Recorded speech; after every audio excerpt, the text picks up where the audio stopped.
There's a reason the global workforce is disengaged, because it seems like, oh, we can't focus on this. We can't afford this. You can't afford to not do this. Your business won't make it. Do you like being in fight or flight yourself as someone trying to run a business where you have constant turnover and you don't know why and you don't know what to do about it?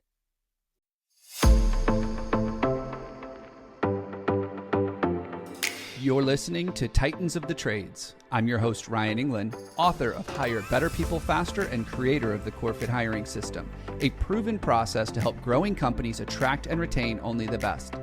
I'm on a mission to revolutionize the perception of the trades and elevate it to new heights. After growing up in a blue-collar family, my passion for making the trades cool again runs deep. If you're a titan in the industry and want to be on my show, stick around until the end and I'll reveal how you can be my next guest.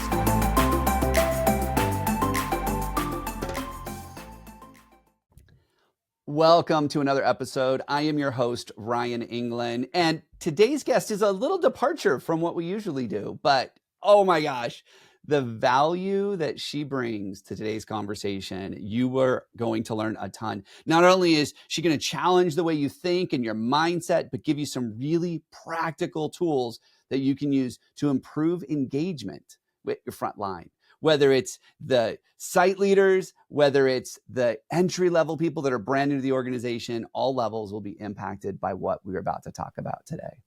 So this is something that I have been working on for months to get her on the show because I just know that the message she brings needs to be heard. So I want to welcome to today's show the founder of the Engagement Academy, Christie Hoffman. Christie, welcome to the show. Thanks for having me, Ryan. I have been excited to have you on the show for quite a while. And between health things and technology things, we finally made it happen. I don't know what was in retrograde. We had some issues, but we made it. Yeah. But you know what? Everybody's going to be in for a great show. I'm super excited to have you here. I heard you speak last summer. It was amazing. I was like, I need you on my show. So thank you. Excited to have you here. But hey, as we jump in, your career has been a deep dive into workplace culture, employee engagement, leadership development. You do a lot of it. I'm part of your academy. It's amazing to see what you're up to. You've worked with organizations of all sizes. But before you did that, I want to take it back for a second. What was that light bulb moment that made you realize this was the work you wanted to dedicate yourself to? I love that question. That's a fantastic question because I remember this moment so vividly. It was maybe my 10th job where it was the same names and faces or same characters, different names and faces. And I was like, oh my God, it's me. Why is my career not taking off the way I thought it would? Why are these companies not scaling? And I realized that every company was having the same systemic issues and it was the same blockers, no matter if I was the intern or the employee or the manager or the VP or the executive, there were the same problems that existed at every company and every company seemed stuck. So I obsessed over it enough to figure out that everyone's speaking different languages, but everyone means the same thing. And I made it my mission to go help everyone see that revenue and growth is the same as optimization and efficient processes is the same as productivity and employees just being able to do their best work and not hating working at your company. So what I've been doing now is just ever since that moment of realization that I can't function at these companies. I'm going to go help companies fix this because to me now it's finally so clear. Well, and I think too, seeing the content you produce and just understanding your philosophy a little bit more, you're helping them see a blind spot in their business. Like they know there's a problem. They're like, it hurts when I do this, but I don't know why it hurts. Yeah. And I think that's one of your gifts is just saying, hey, let me show you why it hurts. Yes. And you connect the dots for them, which is incredible. Mm-hmm. And sorry, can I answer the question? Yeah. There was no question, but you got me excited. It's industry agnostic. It's like the same at every company. So what I've found is the conversations I can have at the executive level or at the employee level, whether you have frontline workers or you're a tech company, it's all the same. I just ask everyone, what's getting in the way of your best work? And they'll have different answers, but they're all the answers to what's holding the business back. and it's getting executives to listen and take that seriously because it's revenue, but it's hidden in negative employee feedback of all varying levels. And that scares a lot of execs or, people running their own first company, second company. You don't want to hear why people are upset. You don't want to hear why people don't like working there. But if you see those as an opportunity and don't react to that and you think, oh, good, this is what we need to scale. This is fuel for us to grow. It's that critical moment that I help leaders see. This is a good thing. Your workforce is talking to you. They're telling you this is how your company becomes incredible. It scales. It's a place where people stay. There's not constant turnover, and we're doing a great job. When I can get leaders to go into that, it's so exciting. And very rarely, very few leaders can do it because it's tough. Yeah. Getting your workforce to engage with you and give you the good, the bad, and the ugly. I think it's so much harder today than it ever has been because of the proliferation of the internet, how fast information travels, people comparing their situation to somebody else's situation. But if you can get them to engage, magic can happen. Yes. And, so what I'm alluding to is to get that magic to happen, you have to send surveys. And no matter the industry, I know that may sound so hard, but there are companies that have figured it out. I know, Ryan, you and I are big fans of Beekeeper. There are tools where you can meet your frontline workforce who doesn't have a computer on their cell phone with an app, and it gives them like the critical information they need to understand what's going on at the company or give you feedback with, my uniform's too small, too big, whatever it is. There's tools to help you connect with your workforce. And the magic is in just asking them, like, are you good? Because they're going to say, no, but of course they're not, because no company's perfectly figured out. Yeah. So like being able to pull yourself out of like, oh, this is happening to me. Oh my God, my business, like you can't fall into what's called a trauma response of fear and like scarcity. Like, oh no, everyone's upset. Of course they are. Actually, though, they're not thinking about you personally. They're reaching out to you to say, hey, if you fix these things, I'm going to stay longer. I'm going to care more. I'm going to be more productive. It's like, that's the magic, but not running away from it. Yeah. And sticking with it. Because what we found is that a lot of the companies we talk to, they've never asked before. So when the owner's like, hey, are you happy? They're like, am I No. fired? Like, what did I do wrong? Like, why are you talking to me? Yes. And so you can't just do a survey once because you're going to look like you're doing amazing because the only people that are responding are the ones that already like you. But all the people that don't, they're like, I'm not saying anything. Yeah. It can be a little bit of a culture shock for your employees to suddenly be like, oh my God, you're paying attention to me in a meaningful way. This must be dangerous. Yeah. So there is the coaching work that I do with leaders who reach out to me and say, hey, our culture, we can't fill, we're short staffed. Our culture stinks. Like we're stuck. Shoot, Ryan, I lost my train of thought. Where was I going? People that reach out to you.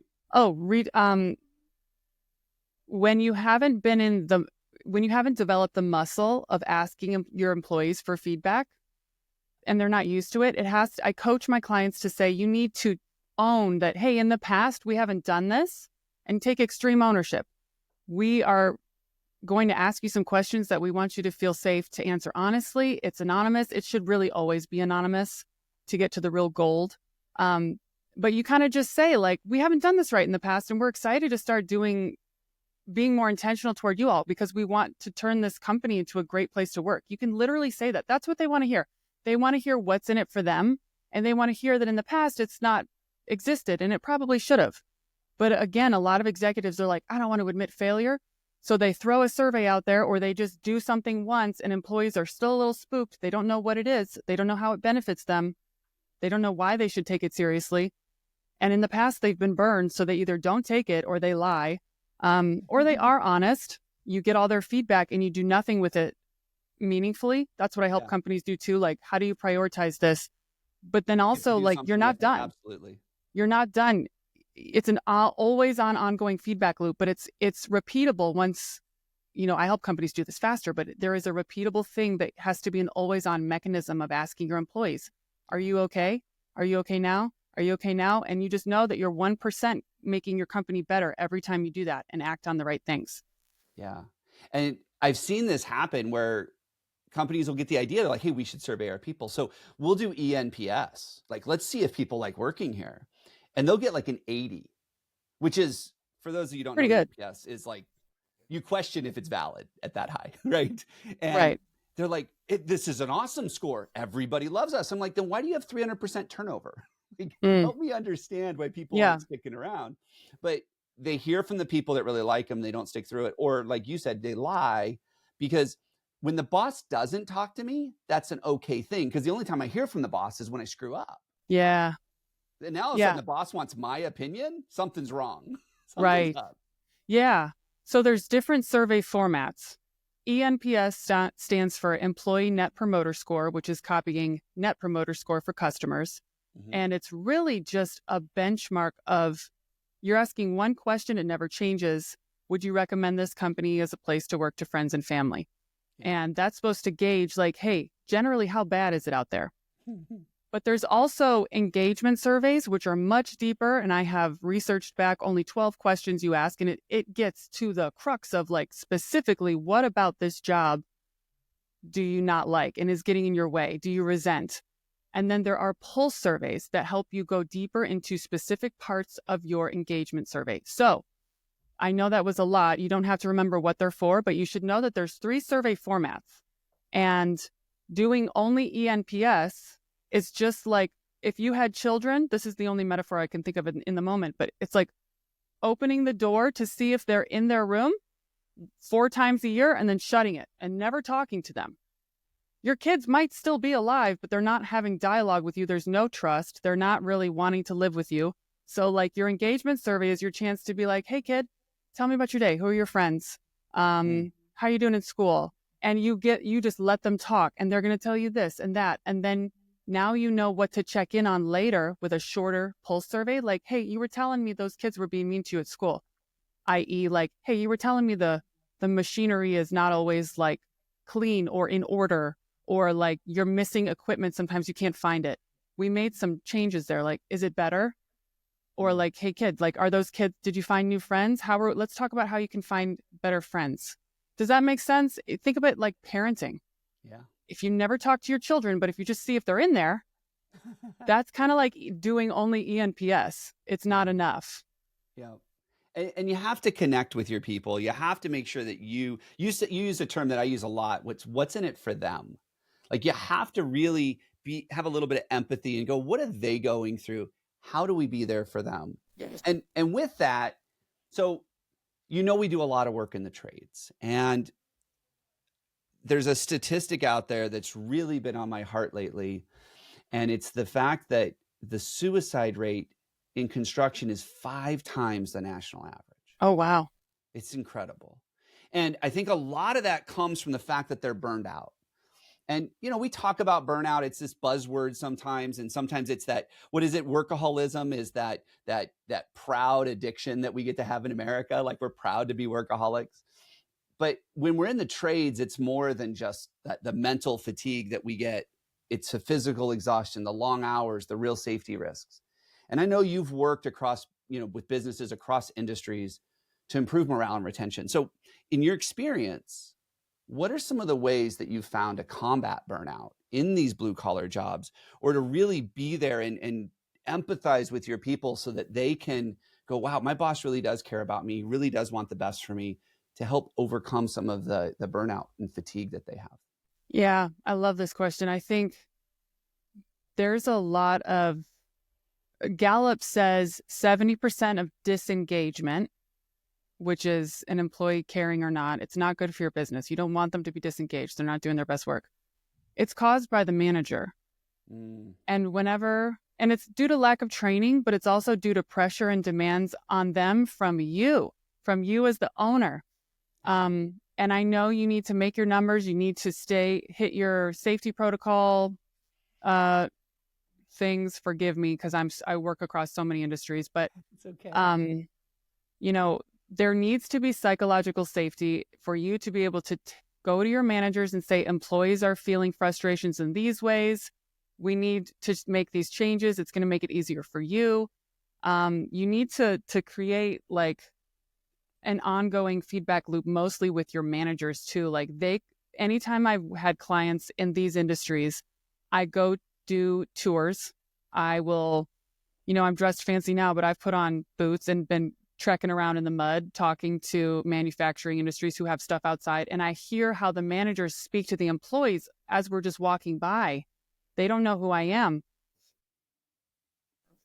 Some of these managers are evil.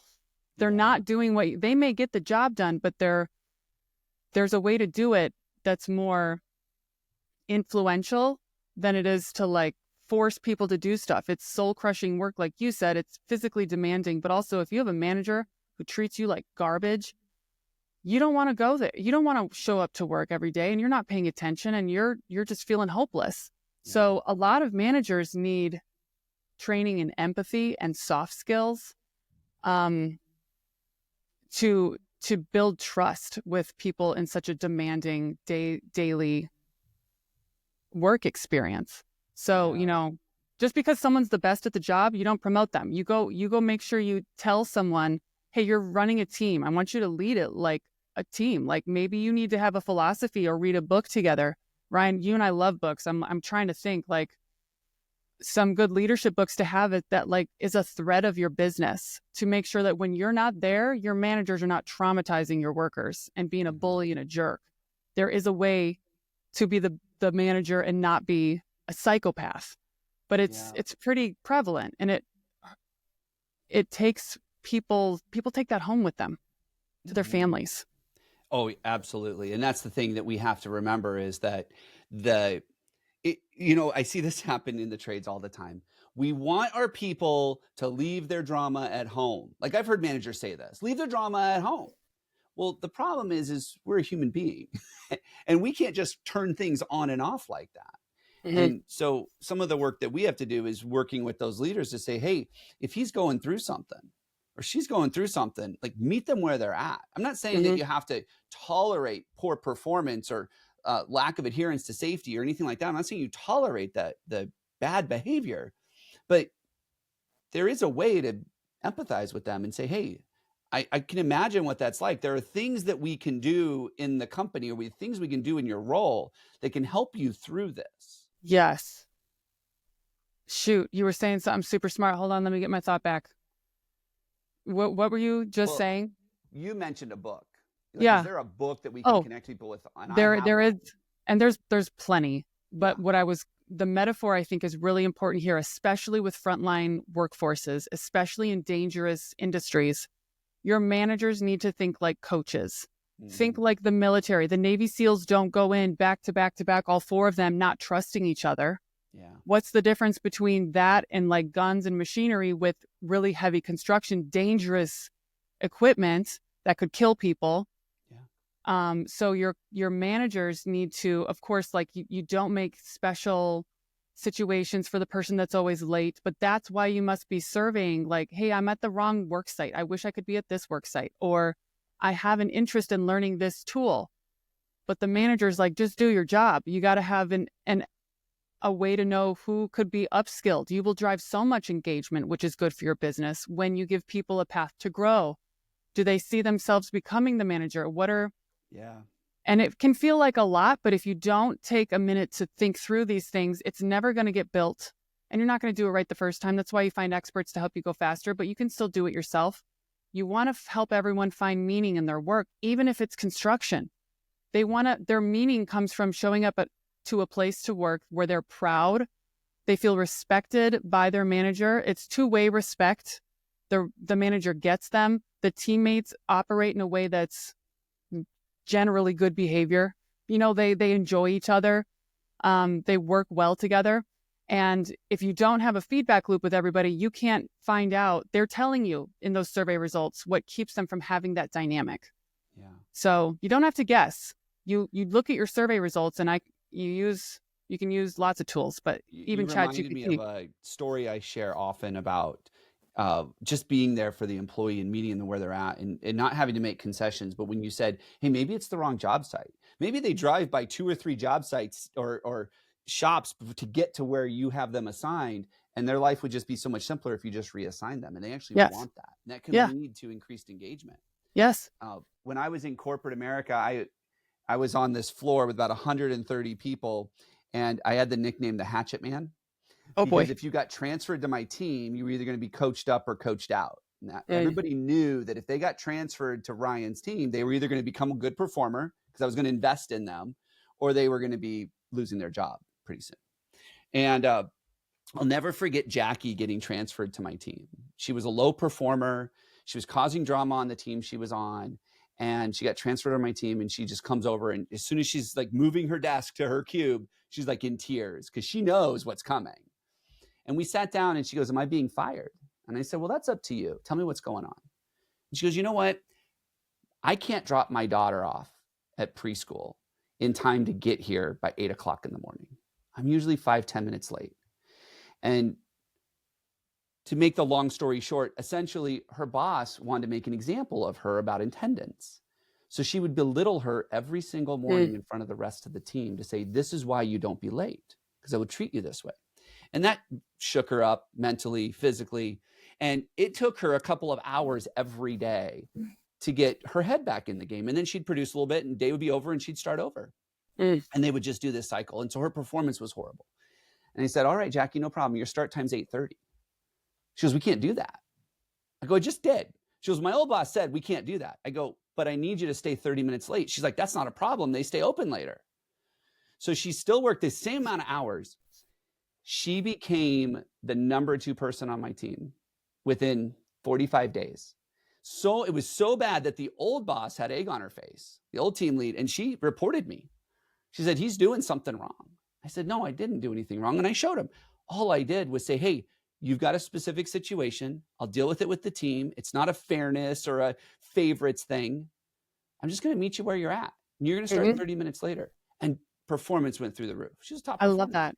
What an unnecessary personal hell from a manager who was not trained with soft skills and empathy to figure out how to use someone who actually wanted the job and make it work. At least find out what's going on. Non-judgmental. How are you doing? Instead of, "You're late, I'm going to assume you're lazy and make an example." Some of these managers really think that that's what you want. And I know some people listening might be like, "That's terrible. I hope that's not happening." But if you can get all your managers into a remote trailer and invest in some soft skill training, and you be there too, like, you do have time for this. And even if you're in the field and if you're in a dirty, like, hands-on frontline job, you must find a way to get all your managers, have them paid for a day of training or two, but it's also ongoing. Like, invest in their training. You're actually teaching people skills that will change their life. The managers will realize that you are leveling up their ability to be influential. And because they take those skills home with them, you'll drive engagement with your managers, and you position it. I'm not making you take training. Again, I think that's a big takeaway from this episode. You explain things in terms of what people care about. Your managers don't want to hear like, "Oh, we need you to be better to the employees," because they're going to be like, "Screw you. This job is hard." You say, "We're investing in you. We hope you stay with us, but for the rest of your career, you're going to learn these management skills that will make you a huge asset to any company. You'll be very hireable, but we're giving it to you because we want you to do your best work here." Yeah.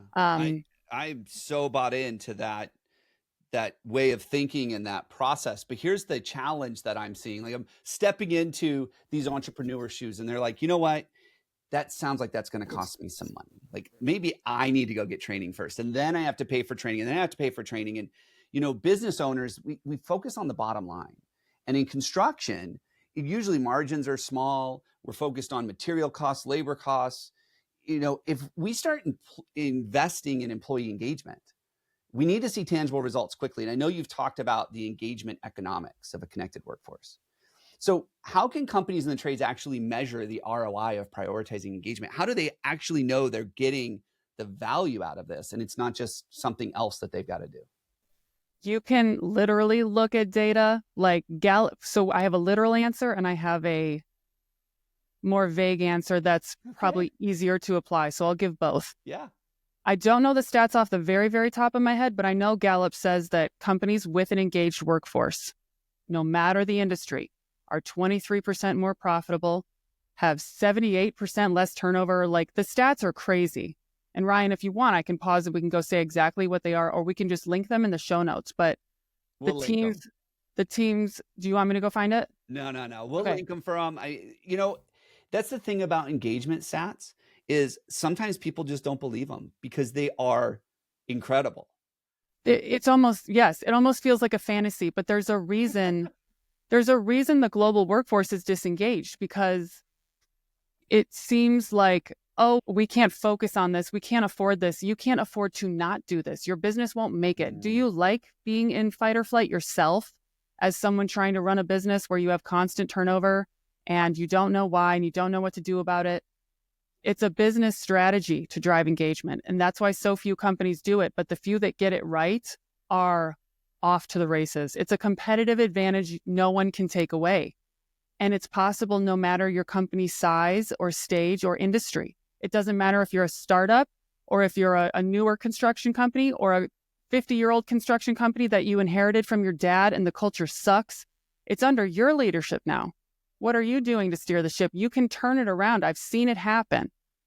But it's the discipline to change the way of thinking and just trusting the process. Almost like ride the waves, don't fight them. How could you lose if you're investing in making your organization function better at every level? That's basically what you're doing. It's like, I can't afford to go to the gym. No offense, you can't afford to not take care of your body. For the rest of your life, you'll be in a physical prison and you'll be in a lot of pain and you're going to get sick. Why can't you afford to go to the gym? So why can't you afford to invest in management training? Or, it's just a mindset. Yeah. Choose your hard. Do you want to feel like you don't know how you're going to scale your company? Or do you want to feel like you do know because you're like investing in it? It's interesting having been around the trades for so long. I find that a lot of people are numb to the pain now, right? Like things have been so challenging for so long and they just seem to be getting harder. Things are more difficult. Employees are less engaged. Entire generation is choosing not to go into the trades. They chose that. And so things have just become harder and they almost become numb to this. And they're like, you know what? It's not hard. It's been status quo for 25 years, 30 years. Like as long as I've been in the industry, it's been this way. So it's not hard to keep doing the same things. But what you're talking about is creating that fantasy type return. I mean, what does 23% do to a company whose net margins are usually 8%? Right. I mean, that extra 2% is That's huge. a lot. That is a lot. And all I heard was like, it's never been a better time to go this direction because you're going to be the only one doing it. Yeah. And then people, will want to work for your company. Your reputation will start to precede you and you will start to grow and you will start to be able to sleep at night and not worry how you're going to keep the wheels on this bus of either your company or the company you inherited from your dad. You want to leave his legacy, your grandfather. Your legacy is even greater in certain ways. You're going to take their what they laid down for you was hard. And they probably had to break a lot of backs and hurt a lot of people to get there because this is emotional intelligence that we're talking about. And you're going to take their legacy and elevate it even higher because you're going to do it in a way that scales and does right by employees. And that feels so good at the end of the day. Your pocketbook will reflect it. Your bottom line will reflect it. Oh, It's and more a importantly, process. you'll sleep better at night and Yeah. you'll be able to take time off and unplug and do all of these amazing things that you've always wanted to do. Yeah. But the business always seems to get in the way. Yes. So, and go ahead. I just want to say, I want to go down this, things are evolving, things are changing path, right? Like what worked 10 years ago doesn't work today. Yeah. And there's people out there thinking, well, I know Gen Z. I have met the most entitled, lazy, like they're so difficult. But I don't believe that. I'm repeating what I hear. But with Gen Z entering the workforce and these expectations shifting and the proliferation of technology and always on communication, what trends do you see shaping that future of engagement? Because we know it's changing. Right. I love Gen Z because I'm a millennial. I went through my time where everyone hated millennials and we were job hoppers. Gen Z, I love because they refuse, like a dog that doesn't want to go outside when it's raining. And you're like, oh my God, let's go. And they're like, no, treat me better. Yeah. So millennials, I like to joke, are the dead body bridge of like mental health awareness and like do this, not that. That Gen Z just kind of trotted right over. And we're really proud of them because what they want is what they respond well to is any kind of gamification. And you can do that with these apps. And if you're like, it's construction, how are we going to gamify? Don't overthink it. That tool we mentioned, Beekeeper, there's a way to gamify someone saying good job. Your employees love words of affirmation in a world that's so cruel. It's a human basic need to be said, you're doing great. You went above and beyond in this way. And your workers can say to each other and build camaraderie and say, this person stayed late to help me put away the chains for this giant rig. And like, I was going to have to do it by myself. Like, so Stan stayed after, like, I just appreciate you, man. And then everyone sees that on the app and you gamify everyone being good to each other. And Gen Z responds really well to positive communication. What's in it for me? And do you see me and how smart I am? They're very intelligent. So sometimes they're resistant because they see a better way to do something. Mm-hmm. No matter the age, if you have employees who are like, why are we doing it this way? You should be grateful because they're probably they're the ones doing the thing. So whether it's, they can't do this for everything, but there are ways to make things more efficient that you won't know as the leader. You're too far removed from the sites. When your surveys reveal that people are like, oh, this is annoying when we do it this way. And if more than one person says that, or if it's a really good idea, lean into it. Who cares? Good. Okay, what's a better way to do it? Does that make more sense? Does that save time? Great, change it. Oh my God, they'll be like, thank you for listening to me. They're very smart. They just don't want to do dumb things. And I think that's great about them. I love that about them. Yeah. Yeah. It's interesting. We talk about the generations a lot in the work I do as well. And, if you went and talked to the boomers when they were 20, I'm sure the generation running business back then would be like, what is up with these boomers? Yeah. Right? Like, what is wrong with them? I have a lot to say about the boomers, but I love the boomers. But yeah. Do you want me to talk about the boomers? We can talk about the generations if you want. Yeah. Millennials are kind of chill. We just want to see improvements. We want to see effort. We're good. Just tell us that you care that we have kids at home. I'm sure a lot of, especially the male workers, are dads. Everyone in your workforce is probably a parent, but millennials often feel like they just want to be told, like, I see you, you're a working parent, you're doing great. Is there anything we can do to support you? Boomers. My boomers were actually raised to be very perfect. There's something called boomer panic. And the second you say, why are you doing it this way? Or we need to talk to you about this performance issue, they go into a rage and they're very defensive and they have almost like a victim mentality. But it's because their generation wasn't really allowed to make mistakes. That was a generation of a lot of first gen immigrants where their parents. This happened to my parents. And so anytime you have feedback for them, they are ready to fight. And everything's an argument. So with them, explaining to them that there's nothing wrong with them, you kind of almost have to think of them as a child. See the little child that was over scrutinized? And this is a generalization. Of course. But I find that with any boomer, whether it's someone in my neighborhood or someone anywhere out in life, I do have to speak to them differently. They're very sensitive. Yeah. I haven't cracked that one as much, and it's been tough because that's my parents' generation. But millennials very much so with boomers are like, just listen to the facts. I'm not attacking you as a person. Yeah. Calm down. Well, and I think that's the thing. Like, the thing that I've noticed is that if one side doesn't let go of the emotional, or they feel like it's an attack, like it's over for everybody. But the big challenge we're seeing right now is the boomers who are starting to manage Gen Z because they don't get them. Oh, that is such a, like, David and Goliath, but like Gen Z is very intelligent and boomers are like, do as I say, because that's how I was treated. And It's the clash of the titans, like, pun intended, for the sake of the show. You've basically got like the dog that doesn't want to go outside and is like, try me.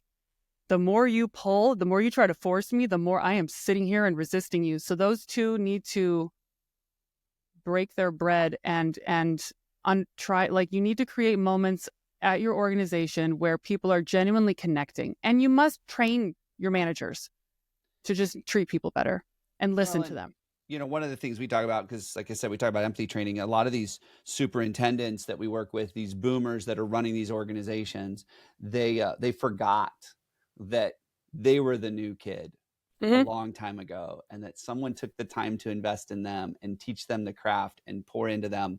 And I think that, generations aside, when you have someone that just came out of a very specific way of learning in the school system and then comes to the job site and it's completely different, Yeah. if we just come alongside them and say, hey, let's just go walk this path together, like, magic can happen. We've talked Yes. about that before. Yeah. And we see this a lot with Beekeeper. We've talked about that a couple of times. And just so everybody knows, if you want to learn more about Beekeeper, I had Chris, the CEO of Beekeeper, on the show, so go check that episode out. But you've got the boomers that are like, my phone's a flip phone, like, it has 10 numbers on it. For I don't do all of this tech stuff. Yeah. And then you've got the Gen Z that's like, I'm afraid to post something because what if my boss sees it? Or And they're it's just like, TikToking while they're on a machine, literally. oh, we had this isn't in the trades, but I met a guy for a while. He used to run call centers, and I mean, probably still does. I haven't talked to him in probably 5-6 years, but he's like, you know what really helped my productivity? And this was his joke. He goes, when I let my young employees watch their South Korean soap operas, like their Korean soap Mm-hmm. operas. He's like, when I let them watch that while they were on calls, productivity went through the roof. Customer satisfaction went through the roof. He goes, you know what? And nobody got hurt. Mm-hmm. He's like, Yes. but that's what I had to do.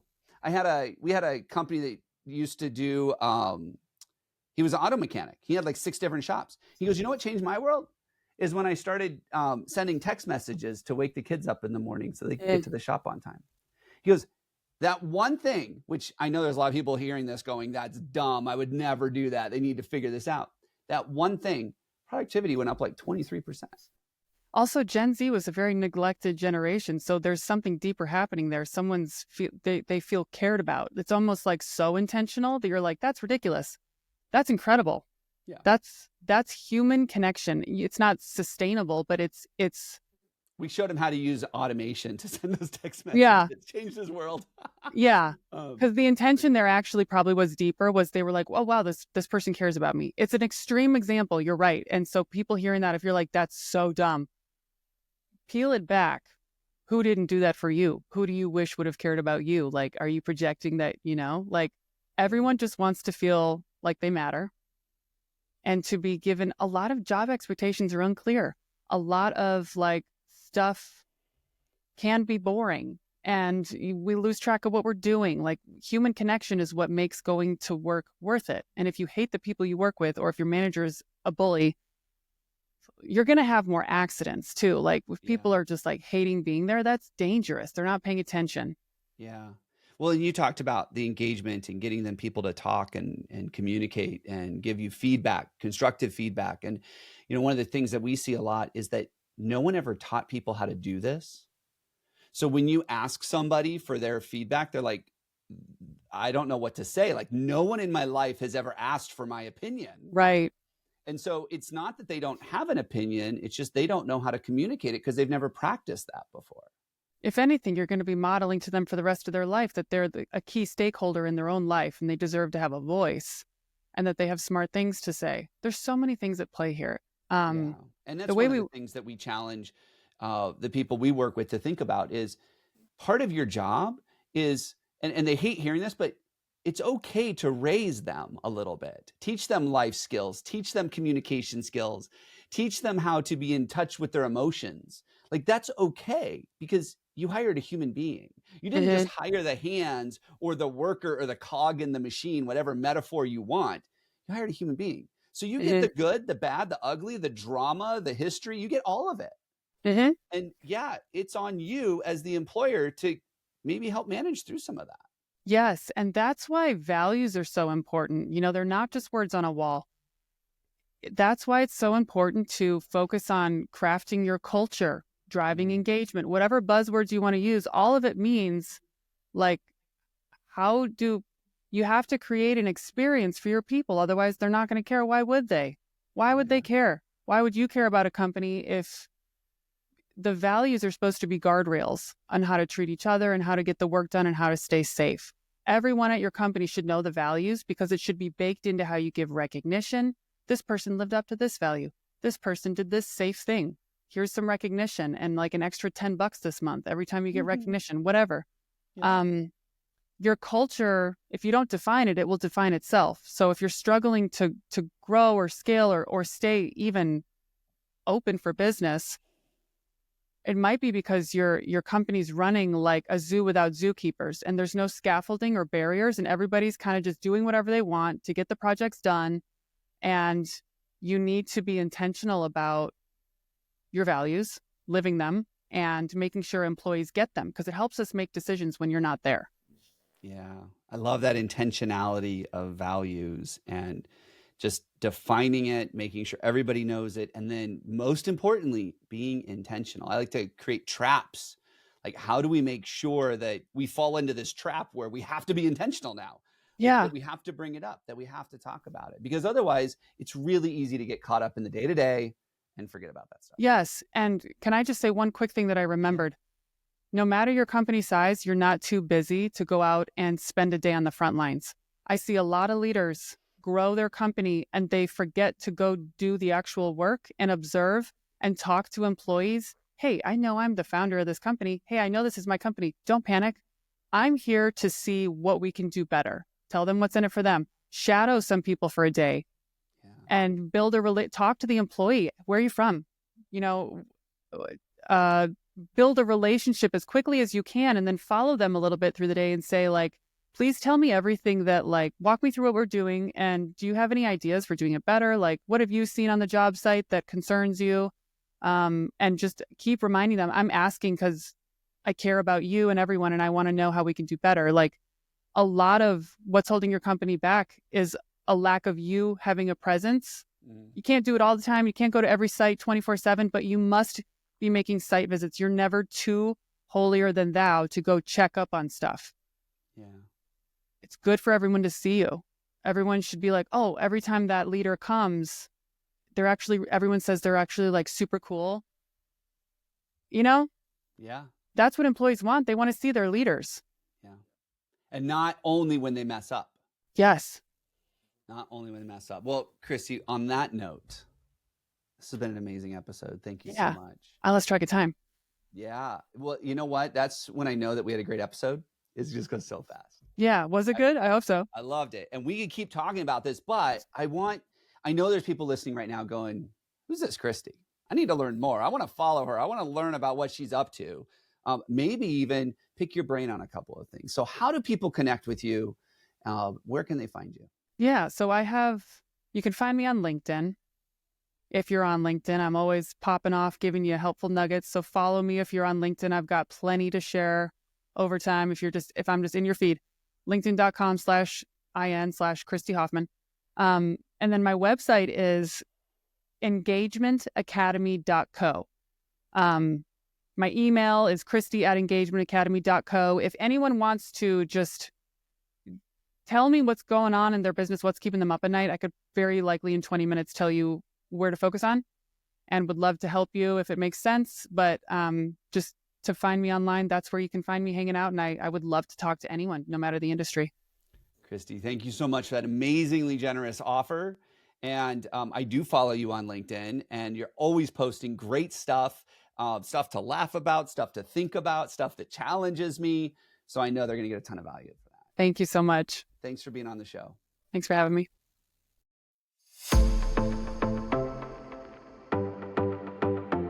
Ryan England here. Thank you so much for listening to Titans of the Trades. If you're a titan in the construction, manufacturing, or skilled trades industry and would like to be a guest on my show, please visit podcast.corematters.com. If you found value in this interview, would you share this episode on social media? Just do a quick screenshot on your phone and share it with a friend or post it on social. And if you know someone that would be a great guest, tag them on social media to let them know about the show and include the hashtag Titans of the Trades. I love seeing your posts and guest suggestions. We are regularly putting out new episodes and content. To make sure you don't miss any episodes, click the subscribe button. Your thumbs up, ratings, and reviews go a long way to help promote the show and get me one step closer to solving the labor crisis facing the industry. Want to know more about how we're doing that? Go to our website or follow me on LinkedIn. Thanks for listening.